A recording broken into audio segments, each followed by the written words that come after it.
Vendi i fëmijëve nuk është në rrugë dhe duhet të mbrohen të drejtat e tyre.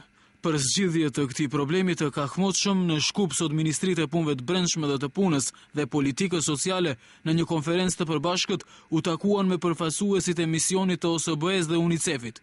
Një pjesë e madhe e fëmijëve në rrugë janë për shkak të gjendjes së rëndë ekonomike të familjarëve të tyre, por se zgjidhja e këtij fenomeni duhet të jetë rezultati i aktiviteteve institucionale.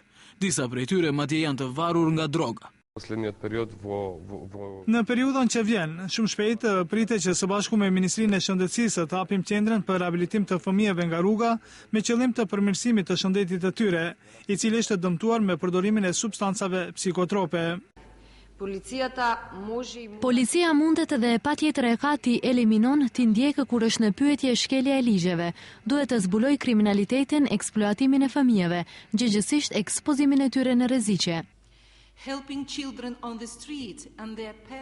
të ndihmohet fëmijëve të rrugës dhe prindërve të tyre është detyrë komplikuar. Fokusimi drejt këtij problemi është investimi i pushtetit lokal në kapital njerëzor, sepse do të ndihmojnë në ngritjen e këtyre fëmijëve në antar të përgjithshëm të kësaj shoqërie, të cilët mund të kontribuojnë në zhvillimin e bashkësive të tyre. Sipas Ministrisë së Punëve të Brendshme, në 45 ditët e fundit janë ngritur mbi 20 kallëzime penale kundër prindërve, të cilët i kanë lëshuar fëmijët e tyre, kurse nga rruga janë larguar 30 lypsar të mitur të moshës deri 14 vjet.